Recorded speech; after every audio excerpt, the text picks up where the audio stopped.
राजनीति में सबको साथ लेके चलना चाहिए। अब हम अगड़ा पिछड़े की बात करें तो ये बहुत अच्छा नहीं है, किसी के लिए भी अच्छा नहीं है। कि हम आपके लोगों में घूम रहे थे तो लोगों में एक बात सामने आई कि मन बड़ा बदलता है सुशील जी का, कभी इस क्षेत्र में चुनाव लड़ जाते हैं तो कभी दूसरे क्षेत्र में लड़ जाते हैं, लेकिन समस्याएं हैं और इन समस्याओं को हमें लगता है कि हम लोग चुनाव के बाद ठीक तरीके से खत्म कर देंगे। चलिए, कम से कम आपने स्वीकार तो किया कि समस्याएं हैं।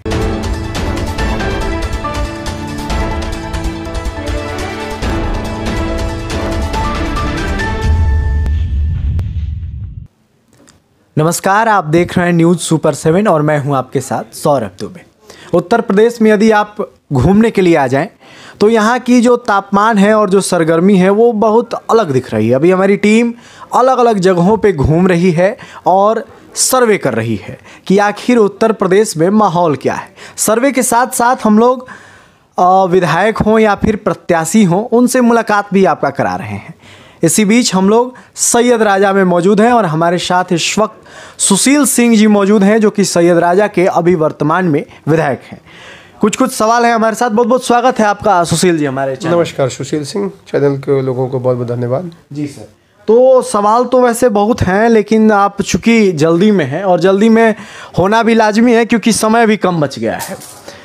तो पहला मेरा आपसे ये सवाल होगा कि हम आपके लोगों में घूम रहे थे तो लोगों में एक बात सामने आई कि मन बड़ा बदलता है सुशील जी का, कभी इस क्षेत्र में चुनाव लड़ जाते हैं तो कभी दूसरे क्षेत्र में लड़ जाते हैं। तो इस पे आप क्या कहना चाहेंगे? देखिए, ये तो जो कह रहा है जी, इसका मतलब उसका खुद ही मन ठीक नहीं है। जी। दूसरा दूसरा विषय ये है कि जब मैं धानापुर से विधायक था जी तो उसके बाद 2012 में परसीमन हो गया, तो आधी मेरी विधानसभा कट के दूसरी विधानसभा बन गई और आधी कट के दूसरी विधानसभा हो गई।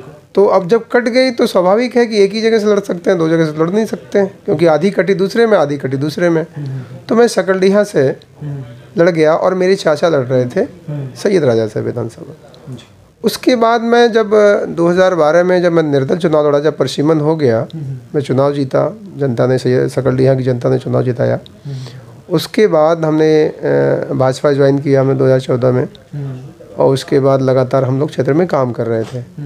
तो पार्टी ने मुझसे ये सलाह दिया कि आप सैयद राजा से लड़िए और सकलडीहा से ब्राह्मण प्रत्याशी होना चाहिए। तो पार्टी ने अपने रणनीति के तहत मुझे सैयद राजा उतार दिया और मैं सैयद राजा से वर्तमान में विधायक भी हूँ और प्रत्याशी भी वर्तमान में हूँ 2022 में। तो अब लोगों को सोच अगर अंतर हो कि विधायक इधर उधर करते हैं तो उनका विषय है, हम कैसे कह सकते हैं। जी, तो आपने बताया कि चलिए ये पार्टी का निर्णय था कि आप यहाँ से चुनाव लड़ें, लेकिन ऐसा देखा जा रहा है कि आप तो यहाँ के विधायक हैं लेकिन सकलडीहा विधानसभा में बड़ा दिलचस्पी रहती है आपकी। आज के डेट में भी यदि हम बात करें, लोगों ने कहा कि जो सूर्यमुनि जी हैं, सूर्यमुनि तिवारी जी और प्रभु नारायण सिंह जी में जब जंग छिड़ा पिछली बार, तो आप जो हैं वो बैक सपोर्ट कर रहे थे, और किसका कर रहे थे वो तो आप ही बताएंगे।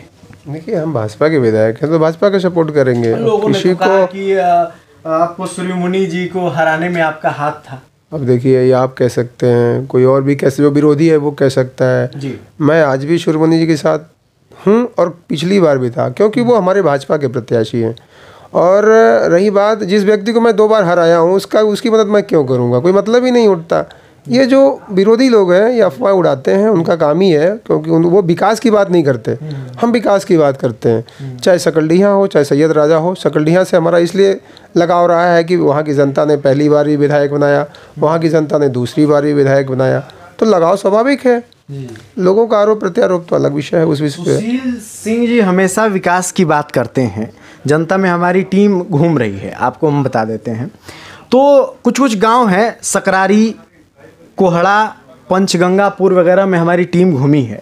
वहाँ पर ये पता चला कि विधायक जी ने विकास का बात तो किया लेकिन गांव में विकास नहीं नज़र आ रहा है।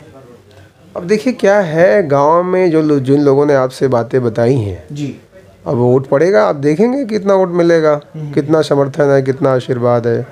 अब जो विपक्ष है वो तो कितना भी राम मंदिर बन जाए तो भी उनको कोई फर्क नहीं पड़ेगा, बाबा विश्वनाथ का मंदिर बन जाए तो भी फर्क नहीं पड़ेगा, मेडिकल कॉलेज बन जाए तो भी फर्क नहीं पड़ेगा, बिजली 24 घंटे आएगी तो भी फर्क नहीं पड़ेगा, क्योंकि उनका चश्मा दूसरा है। वो हिंदुस्तान के विकास, गरीबों के विकास के बारे में वो नहीं सोचते। वो जातिवाद की बात करते हैं, वो परिवारवाद की बात करते हैं। हम और हमारी पार्टी परिवारवाद की बात नहीं करती है। लोग ये कहते हैं कि बीजेपी गरीबों के बारे में इतना सोच रही है तो फिर रोजगार क्यों नहीं दे पा रही है, बच्चे सड़कों पर हैं, इस पे आप क्या कहेंगे? देखिए, अब आप चैनल वाले लोग हैं जी, आप लोगों को देखना चाहिए कि अखिलेश जी की सरकार में कितने युवाओं को अखिलेश जी ने नौकरी दिया, 2 लाख नौकरी दिए। और हमारी योगी जी की सरकार ने मात्र 4.5-5 साल में, और कोरोना के बावजूद 2 साल कोरोना रहा देश दुनिया में, प्रदेश में भी रहा। उत्तर प्रदेश देश में कई देश ऐसे हैं जो हमारे उत्तर प्रदेश के लेवल के हैं, 7 ही देश ऐसे हैं जो हमारे उत्तर प्रदेश के लेवल के हैं जनसंख्या में। उसके बावजूद हमारे मुख्यमंत्री जी ने 4.5 लाख युवाओं को नौकरी दी है और ईमानदारी के साथ नौकरी दी है। अगर पिछली गवर्नमेंट ने इतनी नौकरी दी, आधी भी दी हो तो बता दें। अब विषय आरोप प्रत्यारोप करना, हाँ बेरोजगारी ज़रूर है, लेकिन बेरोजगारी को एकाएक कोई सरकार नहीं ख़त्म कर सकती। इस समय हमारी पार्टी के मैनिफेस्टो में है कि हमारी सरकार योगी जी की फिर बनती है तो हम हर परिवार के एक व्यक्ति को रोजगार देंगे। ये बहुत बड़ा निर्णय है और जिस दिन ये हो जाएगा तो हम समझते हैं कि हमारे उत्तर प्रदेश के गांव-गांव का, परिवार का विकास होगा। और रोजगार देने के सर आप आंकड़े तो गिना रहे थे, तो कुछ युवा जो हमारे चैनलों पे आते हैं वो ये कहते हैं कि योगी बाबा जी का कहना है या फिर बीजेपी सरकार ये कहती है कि पकौड़ा तलना भी रोजगार ही है। नहीं, देखिए रोजगार तो अगर पकौड़ा तलने वाला पकौड़ा नहीं तोलेगा तो फिर तोलेगा कौन? अब जैसे जो जूता मोची होता है, जूता पॉलिश करता है, तो वो भी तो एक काम है, उसके थ्रू तो आदमी को अपना रोजगार मिलता ही है। हाँ, ये है कि सरकार हमारी उस सिस्टम में सुविधाएं कितनी दे रही है, उनको व्यवस्था कितनी दे रही है। आज छोटे छोटे ठेले वाले हैं, हमारी सरकार उनको 10,000 रुपये कर्ज देती है बिना इंटरेस्ट का। छोटे छोटे काम करने वाले लोगों को मुद्रा ऋण के माध्यम से हमारी सरकार पैसा देती है। तो रोज़गार तरह तरह के होते हैं। अब रोज़गार ऐसा नहीं है कि कोई बिजनेस कर रहा है तो वही रोज़गार हो गया, नौकरी भी रोज़गार की श्रेणी में ही आती है। हम कोई छोटा मोटा काम करते हैं, सरकार सुविधा दे रही है, हमें आई रोज़गार दे रही है, तो वो भी एक उसी के श्रेणी में आता है। अब देखिए, हमने कहा ना कि सबको एक साथ नहीं दिया जा सकता। 4.5 लाख युवाओं को दिया गया है, कहिए तो पूरी लिस्ट आपको देंगे। अब पूरी ईमानदारी के साथ और उनका इंटरव्यू लीजिए ना 4.5 लाख लोगों का, कि वो क्या कहते हैं, कि वो अपने दम पे नौकरी पाए हैं कि जुगाड़ से नौकरी पाए हैं, उससे आपको पता चलेगा। 4.5 लाख के अलावे भी सर बहुत सारे युवा हैं जो मतलब लगभग आ ही जाते हैं। मेरा अगला सवाल होगा, जैसा कि हम आपके विधानसभा में घूम रहे थे और ज़रा सुशील जी, ईमानदारी से हम लोग बात करते हैं, आपके विधानसभा में घूम रहे थे और आप भी घूम रहे हैं, चूँकि चुनाव है और चुनाव के पहले भी आप घूम रहे थे, तो लोगों ने ये भी बताया कि सुशील जी ने बहुत सारा काम किया भी है और उस सभी कामों की लिस्ट भी हमारे पास है। चूँकि हम लोग दोनों पक्ष से बातें करते हैं, तो जो आपने काम किए हैं वो तो दिख रहे हैं, लेकिन आप अपने मुखारबिंद से ये बताइए कि आप इतने दिनों अपने विधानसभा की सेवा किए, कौन सा कार्य रहा जो छूट गया? देखिए, अभी काम तो काफ़ी छूटे हुए हैं क्योंकि हम लोगों के लक्ष्य बड़े हैं। और सबसे बड़ी बात है, कोरोना की वजह से 2 साल प्रदेश की सरकार भी परेशान रही, हम लोग भी परेशान रहे, यहाँ तक कि विधायक निधि भी हम लोगों की नहीं मिल रही थी और प्रदेश सरकार पे भी हम लोग कोई दबाव नहीं बना पा रहे थे क्योंकि कोरोना का माहौल था। सरकार को, आदरणीय मुख्यमंत्री जी को तमाम लोगों को दवाएं भी देनी थी, लोगों को राशन भी देना था, तमाम सुविधा व्यवस्था देखनी थी। इस वजह से हम लोगों ने बहुत डिस्टर्ब नहीं किया, लेकिन उसके बावजूद जो हमारे आदरणीय मुख्यमंत्री जी ने विकास किए हैं, जो 70 साल में नहीं हो पाया है, वो मात्र हमारी योगी जी की सरकार ने विकास को ज़मीन तक पहुंचाने का काम हमारी मोदी जी और योगी जी की सरकार ने काम किए हैं। वो सबके सामने है, चाहे राशन सुविधा हो, चाहे गैस की सुविधा हो, चाहे आयुष्मान की सुविधा हो, अब और भी बहुत सी चीज़ें हैं जो आज सबके सामने हैं। आपके विधानसभा क्षेत्र में कौन कौन सा कार्य रहा, मेरा ये सवाल था कि जो आप अब करने वाले हैं, यदि आपको मौका दिया जाता है तो वो सारे कार्य जो छूट चुके हैं, ऑब्वियस सी बात है आप वादा करेंगे कि वो आप पूरा करेंगे, तो वो कौन कौन से कार्य हैं? देखिए, अभी तो हमारा 132 kVA का सब स्टेशन का टेंडर होने जा रहा था, कुछ आचार संहिता की वजह से जो नहीं हो पाया। दूसरा विषय है कि सिंचाई पे भी हम लोग लगे हुए हैं। हमारे नारायणपुर पंप कैनाल जो हमारे असना तक टेल तक आता है, जिसकी वजह से किसान होकर काफ़ी धरना प्रदर्शन पहले भी देते रहे हैं और अब पानी कुछ हद तक मिलता है, लेकिन पूर्ण रूप से नहीं मिल पाता है क्योंकि टेल है। क्योंकि नारायणपुर पंप कैनाल 60 साल पुरानी योजना थी और वो ख़राब हो चुकी थी। हमारी सरकार ने 70 करोड़ रुपये उस पर दिए, वो काम चल रहा है और हमें लगता है 1 वर्ष में हमारी सरकार उसको अगर आशीर्वाद लोगों का रहा तो पूरा भी करेगी। अगर जिस दिन वो पूरा हो जाएगा तो पानी की समस्या हमारे क्षेत्र में काफ़ी हद तक ख़त्म हो जाएगा। बिजली के लिए हम काम कर ही रहे हैं, मेडिकल कॉलेज हमारे यहाँ बन ही रहा है, और भी बहुत सी चीज़ें हैं जो क्षेत्र में सर घूमने के बाद पता चला कि किसान बड़े परेशान हैं। उनके जो धान हैं उनके साथ बड़ा ही अन्याय हो रहा है, तो धानों के साथ न्याय कब होगा? देखिए, हम फिर कह रहे हैं, इस चीज़ को ध्यान से सुनिएगा। पहले धान और गेहूं के रेट थे 1400 रुपये जी, छपा की गवर्नमेंट। आज धान और गेहूं के रेट हैं 1940 1960 रुपये।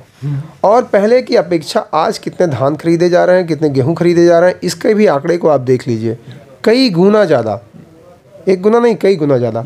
पहले पैदावार कितनी होती थी, आज कितनी पैदावार हो रही है। तो ज़रूर सरकार सुविधा दे रही होगी तभी पैदावार बढ़ती है, तो पैदावार भी बढ़ रही है, खरीद भी बहुत हो रही है।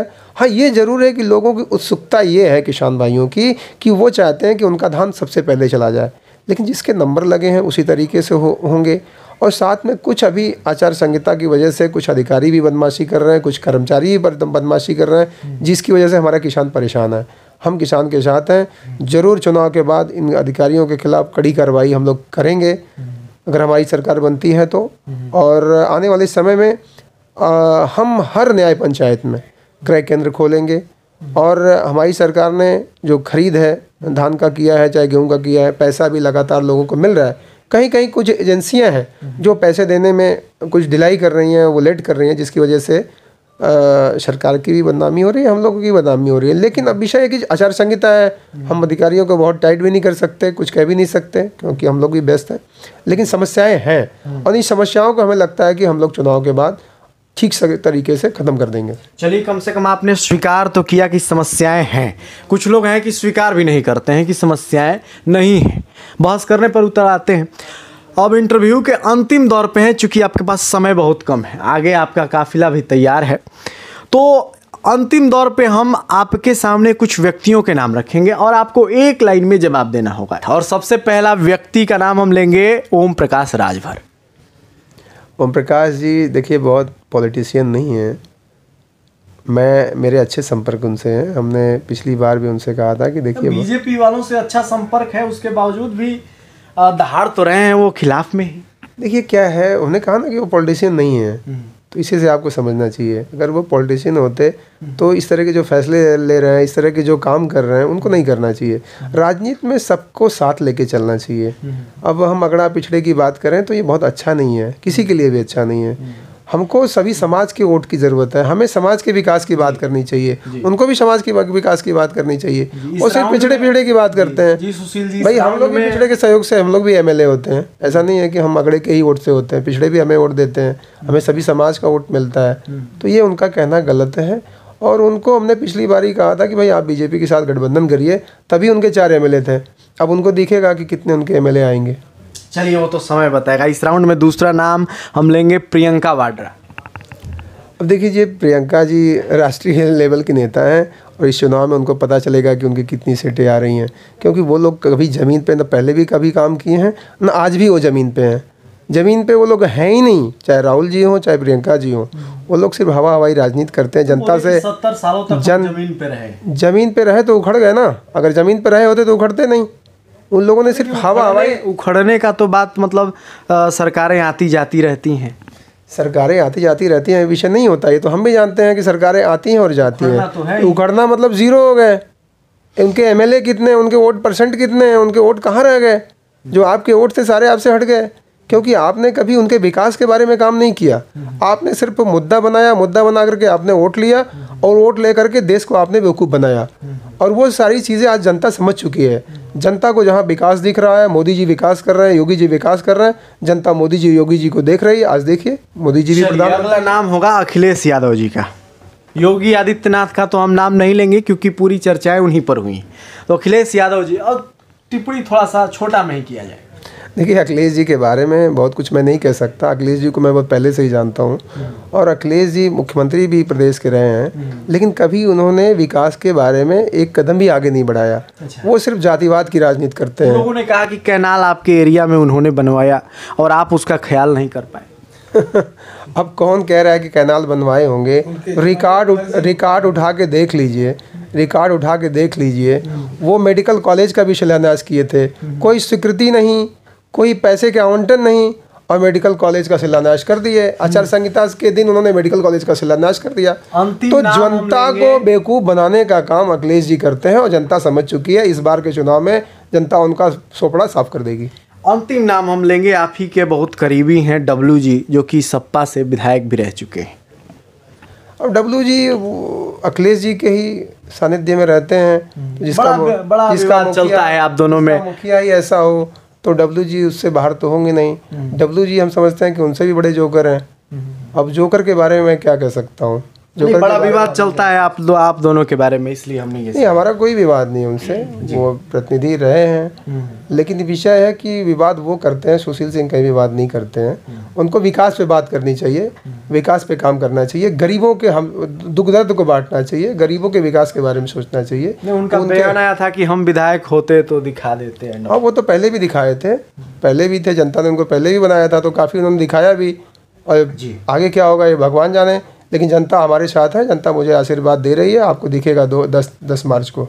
बिल्कुल, तो बहुत बहुत धन्यवाद, आप हमारे साथ जुड़े। और चल रहा है माहौल चुनाव का, और ऐसे में प्रत्याशी अपने अपने क्षेत्रों में आपको नजर आएंगे। यदि आप उनके ऑफिस पे उनसे मिलने पहुंचे तो शायद ही मिले, क्योंकि वो अभी अपने अपने क्षेत्र विस्तार में लगे हुए हैं, सभी के सुख दुखों में बैठे हुए। हम लोग भी घूम रहे हैं, यूपी चुनाव है, गिला शिकवा जो भी है हम लोग सुन रहे हैं और सुना भी रहे हैं। अब ऐसे में ये देखिए, लोकतंत्र का जो पर्व है बड़ा ही आनंददायक पर्व होता है। जनता जो होती है वो 5 साल जो भी वो झेली होती है, या फिर उसको सुख की अनुभूति हुई हो या फिर दुख की अनुभूति हुई हो, बड़ा अदाएँ दिखाती है जनता, और उन्हीं अदाओं को हम लोग कैद कर रहे हैं यूपी में घूम घूम कर। कुछ लोग कहते हैं कि विधायक जी ने काम नहीं किया, कुछ लोग कहते हैं कि काम भैया हुआ है, कुछ लोग योगी जी पर तंज कसते हैं, तो कुछ लोग अखिलेश यादव जी पर। अब ऐसे में तंजों के इस सिलसिले में हम आपको लगातार दिखाते रहेंगे कि इनका क्या कुछ कहना है, और आप जुड़े रहिए हमारे साथ। पूरी की पूरी सरगर्मी यूपी विधानसभा की अलग अलग जगहों से अलग अलग हमारे संवाददाता आपको दिखा ही रहे हैं, तो आप जुड़े रहिए हमारे साथ और देखते रहिए न्यूज़ सुपर 7। बहुत बहुत धन्यवाद सर आप। नमस्कार, धन्यवाद। तो सुशील सिंह जी से हम लोगों ने ढेर सारी बातें की, और देखना बेहद दिलचस्प है कि क्या होता है सैयद राजा विधानसभा में। तो आप जुड़े रहिए हमारे साथ, तब तक के लिए दीजिए इजाज़त, धन्यवाद।